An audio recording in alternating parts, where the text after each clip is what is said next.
అందరికీ నమస్కారం. Welcome to news local. చారిత్రక సంగమేశ్వరంలోని సుబ్రహ్మణ్యేశ్వర స్వామి ఆలయానికి బుధవారం షష్ఠి పర్వదినాన్ని పురస్కరించుకుని తెల్లవారుజాము నుంచే భక్తులు పోటెత్తారు. ఈ సందర్భంగా ఆలయం వద్ద ఎటువంటి అవాంఛనీయ సంఘటనలు జరగకుండా పోలీసులు బందోబస్తు నిర్వహించారు. ఆలయ చైర్మన్ గొల్లపల్లి ప్రసాదరావు, ఏడిద గ్రామ TDP president Parvathina Veerraju, society president Godavarthi Satyanarayana, EO Shobharani భక్తులకు ఏ విధమైన అసౌకర్యాలు కలగకుండా ఏర్పాట్లను పర్యవేక్షించారు.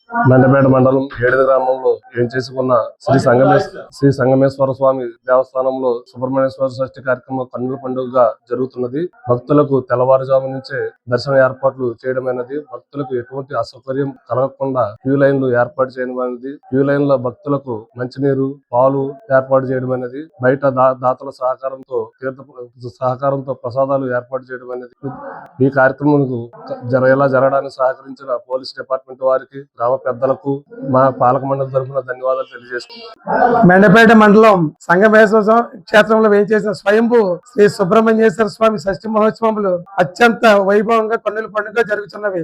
ఈ కార్యక్రమానికి అర్ధరాత్రి 2 గంటల నుంచే భక్తులు విశేష సంఖ్యలో హాజరయ్యి స్వామివారి దర్శనం చేసుకున్నారు. అలాగే భక్తులకు ఎటువంటి అసౌకర్యము కలగకుండా ఆలయ కమిటీ వారు, అలాగే ఇంటర్మెంట్స్ వారు వీరు క్యూ లైన్లు ఏర్పాటు చేసి క్యూ లైన్ లో ఉన్న భక్తులకు ఎటువంటి అసౌకర్యం కలగకుండా చంటి పిల్లలకు పాలు, మంచినీరు ఆలయ కమిటీ వారు ఏర్పాటు చేయడం జరిగింది. అలాగే భక్తులకు ఎటువంటి అసౌకర్యం కలగకుండా పోలీస్ డిపార్ట్మెంట్ వారు సుమారుగా అన్ని పార్కింగ్లు ఇవన్నీ కూడా చాలా బాగా ఏర్పాటు చేశారు. అలాగే ఈ యొక్క ఏర్పాట్లను చూసి భక్తులు కూడా చాలా సంతృప్తి చెందారు. అలాగే గ్రామ పెద్దలుగా మేమందరం కూడా ఏర్పాట్ల దగ్గరుండి ఆలయ కమిటీ వారితో కలిసి మేము దగ్గరుండి పర్యవేక్షించి భక్తులకు ఎటువంటి ఇబ్బందులు కలగకుండా ఈ కార్యక్రమాన్ని అత్యంత వైభవంగా నిర్వహించడం జరిగింది.